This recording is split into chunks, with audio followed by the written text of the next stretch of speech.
Hello, I'm Gil Zilkha. Welcome to my channel. This video is taken from my larger video discussing the major symphonies, which is a follow-up to my previous video on the major symphonies. This one is covering the second grouping of symphonies. And if you enjoy this, I hope you'll take time to look at that larger video. Just know that you can click through it. It's divided into chapters to check out whichever symphony you're interested in. So I hope you enjoy it. All right, now let's talk about an American composer, early 20th century, named Roy Harris.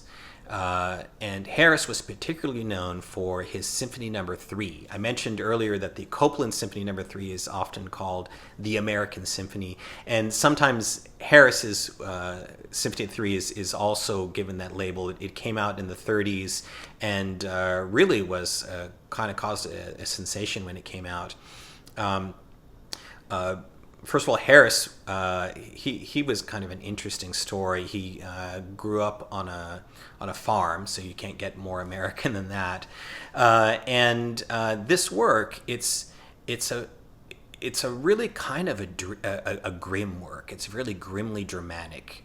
It does have a little bit of that American sound, that sort of ruggedness, but it's a very serious work. And it's only one movement. It runs somewhere between 15 and 20 minutes, a little bit similar to the one movement Seventh Symphony of Sibelius. And for this one, there's sort of an obvious standard recording, and that is Leonard Bernstein in the New York Philharmonic, recorded in 1961. Sounds really good.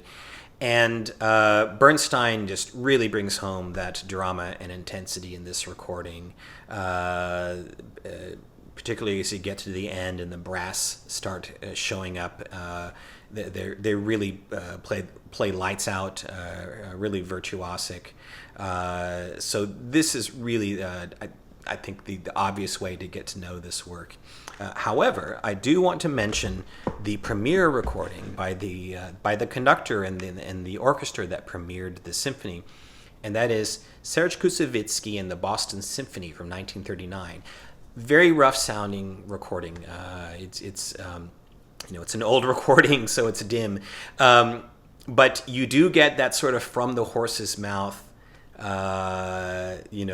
conception here of hot off the press. This was an interpretation that the composer himself sanctioned and said that it was his favorite version.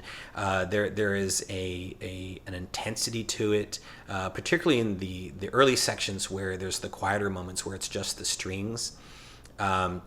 Actually, the symphony was originally, he started writing it intending to write it as a violin concerto for Jascha Heifetz, and it kind of morphed into a symphony. So the strings are very prominent, and Boston Symphony under Koussevitzky had a wonderful string sound, very intense and impassioned.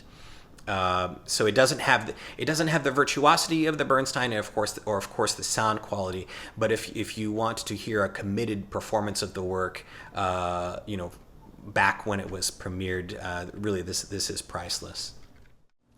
Thanks for watching. I hope you enjoyed this video, and if you did, I hope you'll also take time to click the like and subscribe buttons. And with that, I want to wish you all a great day and happy listening.